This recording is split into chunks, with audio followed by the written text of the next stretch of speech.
अनगिनत स्वर्णिम गाथाओं से रूबरू करवाने का प्रयास है, क्योंकि मेरे भारत की धरा के कण कण में इतिहास है।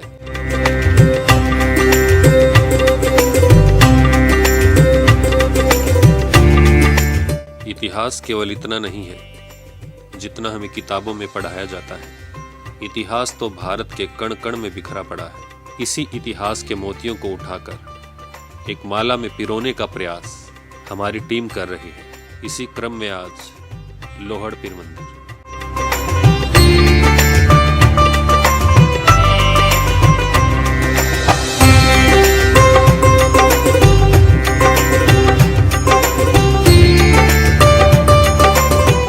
जो कि हरियाणा के भिवानी जिले में स्थित है। भिवानी, जिसे छोटी काशी भी कहा जाता है, और ये मेरी जन्म स्थली भी है। बचपन से इस मंदिर के बारे में सुना है, कई बार इस मंदिर के सामने से गुजरा हूँ, पर मेरे लिए सब साधारण था।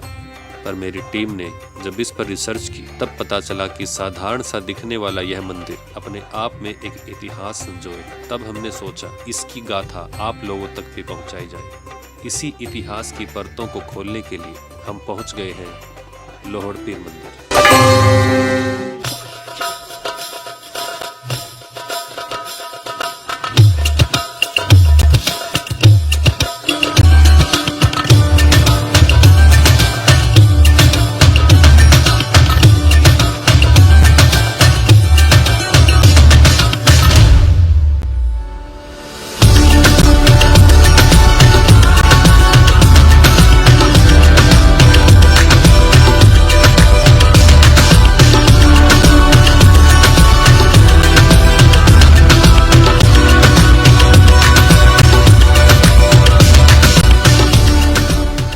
मंदिर परिसर में हमारी मुलाकात ओमवीर सिंह तंवर जी से हुई, जिन्होंने हमें लोहड़ पीर जी का पूरा इतिहास बताया। तो हमारे साथ हैं ओमवीर सिंह तंवर जी, जो कि हमें बताएंगे पूरा इतिहास बाबा के बारे में, और इनकी जो भी घटनाएं जुड़ी हैं, बाबा के जो दृष्टांत लोगों को दिए हैं, या जो भी चमत्कारी घटनाएं, लोगों की मान्यता, आस्था, इन सब के बारे में प्रकाश डालेंगे ओमवीर सिंह जी। और ओमवीर सिंह जी यहाँ की समिति के प्रधान भी हैं, जो कि सारा संभालते हैं, बाबा की सेवा करते हैं। तो आपका स्वागत है ओमवीर जी। Thank you Sharma ji. बैठिए प्लीज़। तो कहाँ से है शुरुआत बाबा की? इनका इतिहास हम जानने की कोशिश कर रहे हैं, तो कृपया प्रकाश डालिए। देखिए शर्मा जी, उनके अनुसार दिल्ली के सुप्रसिद्ध राजा चक्रवर्ती सम्राट अनंतपाल सिंह तोमर की 9वीं पीढ़ी में जन्मे नीमपाल सिंह, जिन्होंने भिवानी की स्थापना 1376 ईस्वी में पंडित किशोरी लाल कौशिक से हवन करवाकर की थी। नीमपाल सिंह का विवाह चौहान शासक राजा विहड़ देव की पुत्री मुग्न कंवर के साथ हुआ, जिनके गर्भ से पुत्र बाछू सिंह का जन्म हुआ। नीमपाल सिंह के पश्चात बाछू सिंह ने भिवानी का शासन संभाला, जिनके समय में भिवानी नगर का खूब विस्तार हुआ। बाछू सिंह के 2 पुत्र हुए, जोनपाल सिंह व महीपाल सिंह। छोटा होने के कारण महीपाल सिंह को लोहड़ भी कहा जाता था। एक समय की बात है, जोनपाल सिंह आखेट करते हुए जंगलों में भटक गए और दिल्ली के नज़दीक पहुंच गए। उस समय दिल्ली के तख्त पर तैमूरों के सूबेदार खिजर खां का अधिकार हुआ करता था। खिजर खां के सैनिकों ने जोनपाल सिंह को अपनी सीमा में देखकर बंदी बना लिया और उनको सूबेदार खिजर खां के समक्ष ले गए। जब खिजर खां को इस बात का पता चला कि जोनपाल सिंह भिवानी के शासक हैं, इस बात की उन्हें बहुत प्रसन्नता हुई, और खिजर खां को लगा कि जोनपाल सिंह को बंदी बनाकर पूरे भिवानी नगर को उनके आधित्य में लिया जा सकता है। इस बात की सूचना खिजर खां ने सैनिकों द्वारा भिवानी भेजी। जब खिजर खां का सैनिक भिवानी पहुंचा, उस समय जोनपाल के छोटे भाई महीपाल सिंह अपने घर पर भोजन कर रहे थे।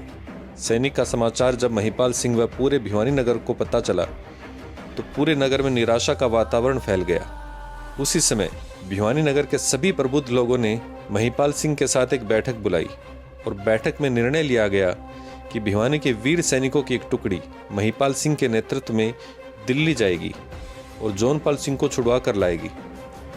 दिल्ली जाते समय महीपाल सिंह ने अपनी भाभी को वचन दिया कि मैं किसी भी कीमत पर अपने भाई को छुड़वा कर लाऊंगा।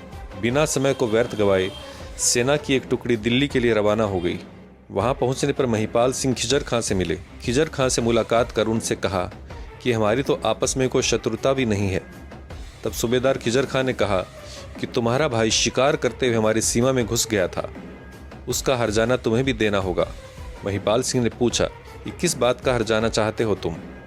तब खिजर खां ने कहा कि अगर हमारे घड़े का पानी पी लो तब तुम्हारे भाई को छोड़ देंगे।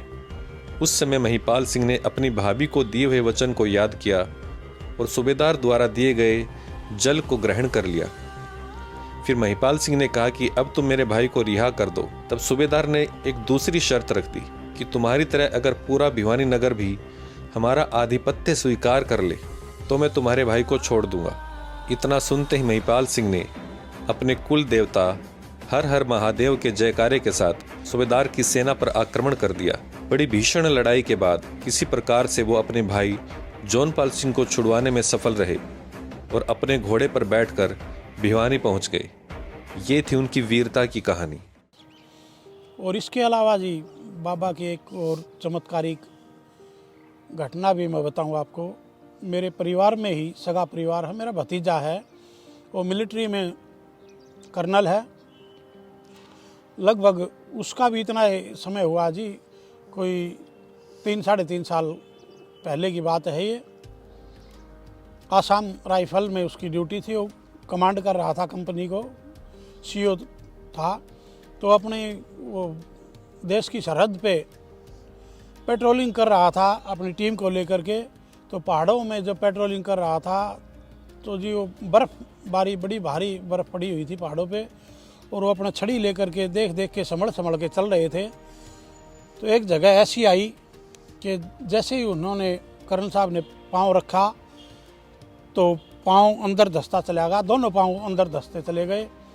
और वो जिसका नाम मनमोहन सिंह तंवर है, वो मनमोहन सिंह जी ये पाँव तक धंसा, उसके बाद सुंडी तक धंसा, उसके बाद छाती तक धंसा, और यहाँ तक जी धंसते धंसते बर्फ़ में या उसको यहाँ तक बर्फ़ में धंसता चला गया जी, घट्टी तक जी।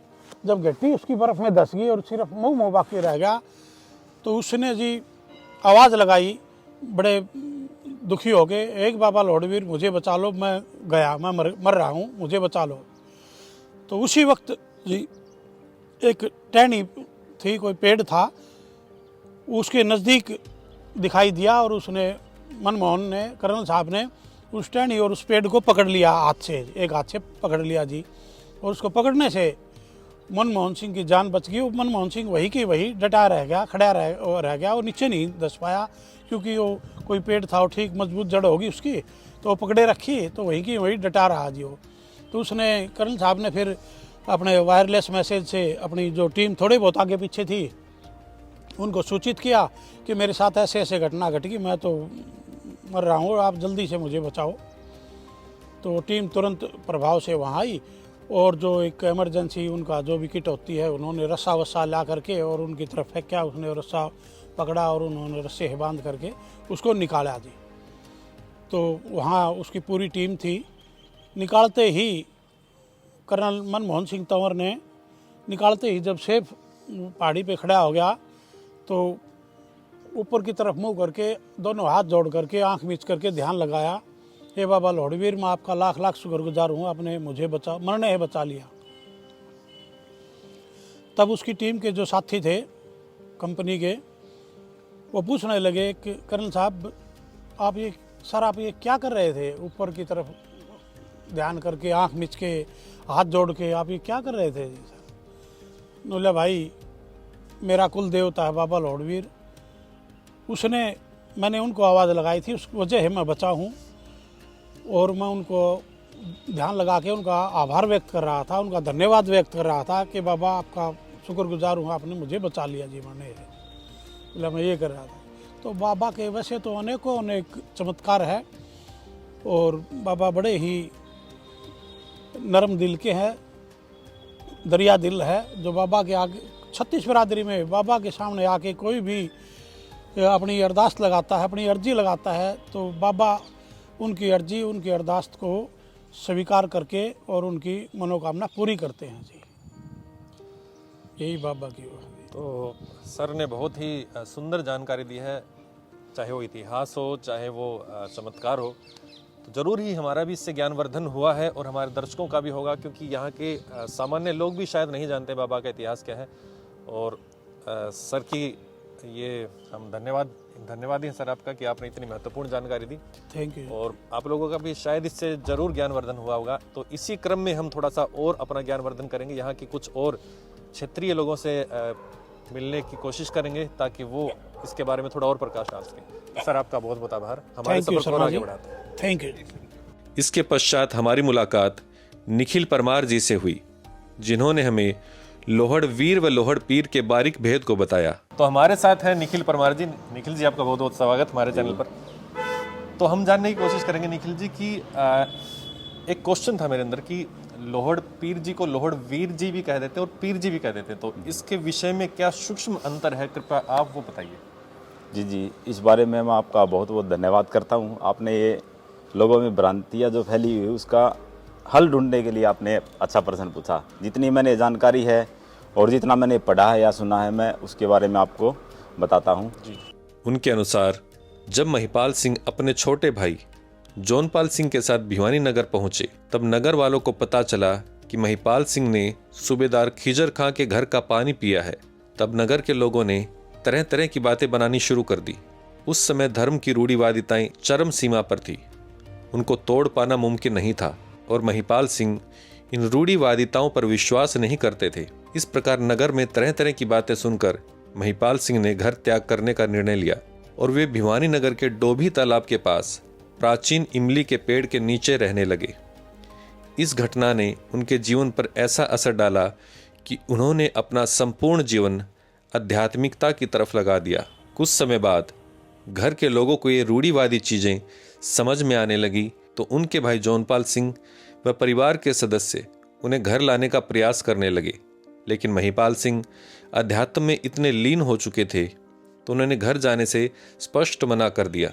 इस प्रकार घोर तपस्या करके बाबा लोहड़ ने आध्यात्मिक क्षेत्र में अनेकों प्रकाष्ठाएं तोड़ी व वीर से पीर बन गए। आजकल लोग समझते हैं कि पीर फारसी भाषा का शब्द है, परंतु हम मूल की खोज करेंगे तो हमें यह समझ आएगा कि सभी भाषा संस्कृत की ही उपज है। क्षेत्रों के अनुसार कालांतर में मूल शब्द अपभ्रंश होकर बोलियों के रूप में फैल गए। एक सैनिक जो युद्ध में साहस पूर्वक लड़ता है उसको हम वीर कहते हैं, लेकिन आध्यात्मिक व वीरता से युक्त व्यक्ति को पीर की उपाधि दी जाती है।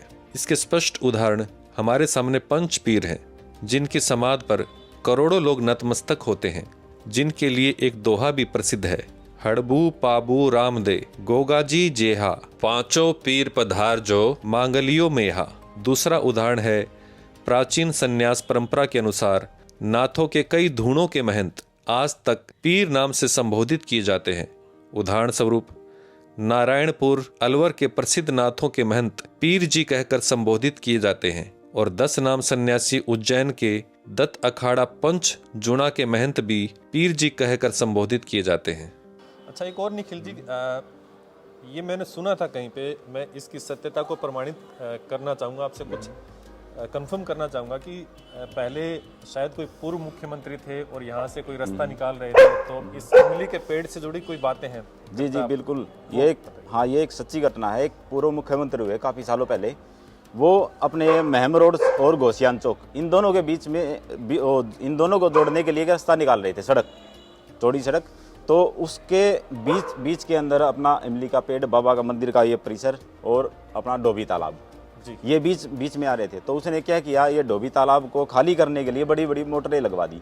और उस समय देखिए अपने आसपास के क्षेत्र में बिजली की बहुत ज़्यादा कमी होती थी, लेकिन उसने अपनी सड़क निकालने के लिए उसने मोटरें लगवा दी। इसको खाली करने के लिए उसने काफ़ी समय तक मोटरें लगवाई, लेकिन ये डोभी तालाब खाली नहीं हुआ, बार बार उसमें पानी निकल रहा था। फिर उसने क्या किया, इस मंदिर को तोड़ने के लिए और इमली का पेड़ काटने के लिए, यही पेड़ है वो? जी, यही पेड़ है वो जी। और इसको काटने के लिए आदेश दे दिए अधिकारियों को। अधिकारियों ने मजदूर लाकर इसको काटना चाहा। जब उन्होंने इस इमली के पेड़ को काटने के लिए मशीन लगाई तो उसके 5 मिनट के अंदर अंदर एकदम से काले बादल छा गए और एक कड़कड़ाती तेज बिजली इस पेड़ के ऊपर गिरी। यहाँ जितने मजदूर थे, जितने भी अधिकारी थे, सब भाग खड़े हुए और इतनी भारी बरसात हुई थी कि डोभी तालाब और आसपास का क्षेत्र एकदम लबालब भर गया था। और उसके कुछ दिनों बाद आप देखिए बाबा के चमत्कार के कुछ दिनों बाद उस मुख्यमंत्री की सरकार भी गिर गई थी। अच्छा अच्छा। हाँ, और इस इमली के पेड़ का आप देख सकते हैं ऊपर से जला हुआ है, वो एरिया है जी जी वो टूटा हुआ भी है, वो जल गया था। जी जी। तो काफी हाँ जी बिल्कुल, और काफ़ी पुराना इमली का पेड़ है बाबा के समय का, ये देखिए आप। ये उसी समय का है जी जी बिल्कुल। तो इतना ऐतिहासिक पेड़ है और इससे जुड़ी ये घटना काफ़ी विचित्र है, रोचक है और श्रद्धा से जुड़ी हुई है लोगों के साथ। तो ये हमारे दर्शकों तक पहुंचाना हमारा फर्ज था और इसमें हमारा साथ दिया निखिल जी ने। तो निखिल जी आपका बहुत बहुत आभार हमारे साथ जुड़ने के लिए। धन्यवाद। तो हमारे सफ़र को यूं ही आगे बढ़ाते हैं। बाबा लॉर्ड पीर जिनके बारे में जितना ज़्यादा बताया जाए उतना ही कम है। मैं तो बाबा लॉर्ड पीर के बारे में इतना ज़रूर बताऊंगा कि कोई भी हमारे परिवार के अंदर कभी शुभ कार्य की शुरुआत की है तो हमने बाबा लॉर्ड पीर का आशीर्वाद लेके उसी से ही हमने हर एक चीज़ का श्री गणेश किया है। चाहे वो शादी ब्याह की बात हो, चाहे किसी भी प्रकार का कोई भी महत्वपूर्ण चीज़ हो, बिना बाबा लॉर्ड पीर के हमने अपनी किसी भी कार्य की शुरुआत नहीं करी। जितने भी भिवानी में हमारी सारी 36 बिरादरी के अंदर बाबा लॉर्ड पीर को, और जितने भी हमारे समाज में युवा पीढ़ी लगा लो, बुजुर्ग लगा लो, सब बाबा लॉर्ड पीर को अपने भगवान के रूप में पूजते हैं। और हम सब भी और आने वाली पीढ़ियाँ बाबा लॉर्ड पीर को ऐसे ही अपने भगवान के रूप में पूजते रहेंगे। जय बाबा लॉर्ड। बाबा लोहड़वीर भिवानी के नगर देवता बाबा लोहड़वीर की हम सब संतान हैं, और बाबा लोहड़वीर को सब दुख सुख में, संकट समस्याओं में बाबा लोहड़वीर का सम्मान करते हैं। और बाबा लोहड़वीर पूरे भिवानी शहर को एक छत्र के रूप में संरक्षण देते हैं, सबकी रक्षा करते हैं। और मैं सभी को बाबा लोहड़वीर के भक्तों को बहुत बहुत बाबा लोहड़वीर की तरफ से शुभकामनाएं देता हूं, और यही विश्वास दिलाता रहता हूं कि बाबा लोहड़वीर में हम विश्वास रखते हैं तो बाबा लोहड़वीर हर क्षेत्र में हमारी उन्नति के लिए हमें आशीर्वाद देते हैं और हमारी सुरक्षा करते हैं। इस प्रकार मंदिर परिसर में हमारी सारी अनसुलझी गुत्थियां सुलझ चुकी थी। हम जान चुके थे लोहड़ पीर का इतिहास और उनका वीर से पीर बनने तक का सफर, लेकिन हमारा सफर अभी खत्म नहीं हुआ है। इसी तरह का अनेक अनजाना इतिहास लेकर हम आपके समक्ष आते रहेंगे।